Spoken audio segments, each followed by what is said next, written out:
ऐसे घटना लेकर के आए हैं जिनको सुनने के बाद आप शायद कहेंगे कि महिलाओं के साथ बहुत अन्याय, बहुत गलत हो चुका, अब नहीं होगा। हर एक महिलाएं ऐसे क्यों ही फांसी की फंदे पे चढ़ जाती है। ऐसा घटना हो गया निमिषा प्रिया के साथ। अब सुनने के बाद शायद आपका दिल बेखबर हो जाएगा, आपके आंखों में आंसू आ जाएंगे, आप सोचेंगे एक ऐसा घटना क्यों हो सकता है। ये वीडियो हर एक परिवार के उस सदस्य के लिए है जो कि ये चाहते हैं कि मैं कुछ ज्यादा पैसे कमाने की लालच में फॉरेन कंट्री चले जाऊं। वो घटना कभी कोई भूल नहीं सकता जो कि निमिषा के साथ हुआ। पूरा देश जानना चाहता है कि ये घटना हुआ कैसे और यूं ही घटना क्यों हो जाता है किसी और के साथ।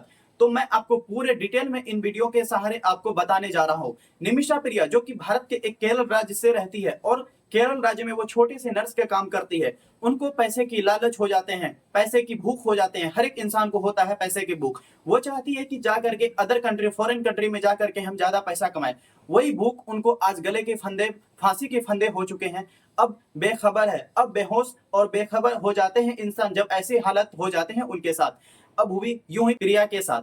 अब बात एक ऐसी आ गई है जो कि सुनने के बाद सच आप सच में बेखबर हो जाएंगे।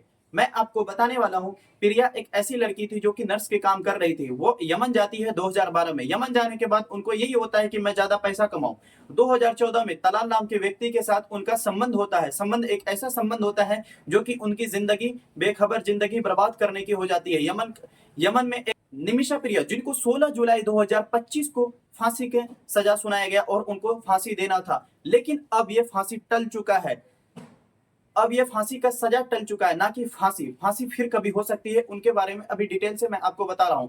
निमिषा प्रिया के साथ हुआ यूं ही कि वह 2014 में अपना क्लिनिक खोल ली थी। खोलने के बाद उनको तलाल के साथ संबंध बताया गया, पति पत्नी का संबंध इसलिए बताया गया कि उनको यमन में एक क्लिनिक खोलने का स्थान दे दिया जाए। उनको क्लिनिक खोल लेने के बाद 2017 तक उनकी स्थिति बेखबर खराब चलती रही।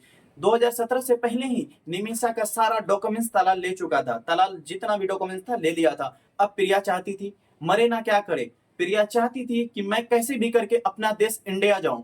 और इंडिया जाने के लिए वो एक ऐसा कदम उठाती है, एक ऐसा खतरनाक काम कर बैठती है जिनके वजह से अब उनको फांसी का सजा और मौत अब उनके सर पे मंडरा रहा। क्या पता अब शायद उनके साथ ऐसा हो जाए कि अब उनको फांसी भी दिया जा सके आगे, लेकिन अभी ऐसा नहीं है। हुआ यूं ही कि प्रिया ने काम एक ऐसा कर दिया जिनसे कि सारा समाज सोचता है ऐसा सच में किया प्रिया, या उन पे आरोप लगाया गया। क्या प्रिया ऐसा कर सकती है? वही हम जानने की कोशिश किए और जो जान पाए वो आपके साथ हम शेयर करने वाले हैं। प्रिया ने एक ऐसा इंजेक्शन दिया, एक ऐसा नशीला पदार्थ दिया जिनसे कि तलाल की मौत हो गई। प्रिया सोचा वो बेहोश हो जाएगा। प्रिया सोचती रही कि वो बेहोश हो जाएगा, उनसे मैं सारा डॉक्यूमेंट्स ले लूंगा, उनका पता ले लूंगा, लेकिन ऐसा नहीं हुआ। 2014 से लेकर के 2017 के बीच उनका सही संबंध चलते रहा। 2020 में निमिषा प्रिया को सऊदी अरब और यमन के बॉर्डर से उठाया गया और उनको फांसी का सजा दे दिया गया। यमन और अरब कंट्री में एक ऐसा सिस्टम है, आप अगर गलत काम करोगे, आप अगर किसी आदमी को मारोगे, मौत का सजा मौत होती है। वही हुआ। अब एक सवाल ये उठता है, क्या भारत सरकार उनके खिलाफ है? क्या भारत सरकार ये कर नहीं सकता कि अपने भारतीय महिलाओं को वो भारत ला सकता है? ऐसा होना था और हो भी सकता था, लेकिन ऐसा नहीं होगा। क्यों? क्योंकि भारत और यमन का रिश्ता एक उतना अच्छा रिश्ता नहीं है जैसा कि अदर फॉरेन कंट्री के साथ है। भारत सरकार ने जितना हो सका वो किया और वो करने में सक्षम भी रहे। और कहते हैं ना, जब सारा दरवाजा बंद हो जाए, सारे चीज बंद हो जाए, तब एक ही काम आते हैं, खुदा, गॉड, भगवान, वही काम आता है। और वही काम ग्रैंड मुफ्ती कहने वाले अबू बकर साहब जी, जो कि सऊदी अरब के शेख हबीब उमर हाफिज से बात की और उनकी फांसी की सजा को रुकवा दिया है। फांसी की सजा होने वाली थी लेकिन नहीं हुई, लेकिन आगे हो सकती है।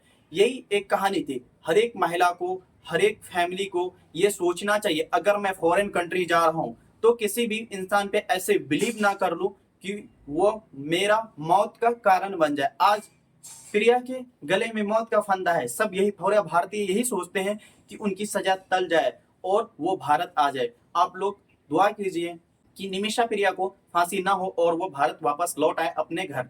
अगर आप लोगों को मेरा वीडियो अच्छा लगता हो, इनको लाइक, शेयर, सब्सक्राइब करें ताकि मैं इनसे बेहतर वीडियो आपको बना करके उपलब्ध कराता रहूं, ताकि आपको अच्छी ज्ञान की प्राप्ति हो।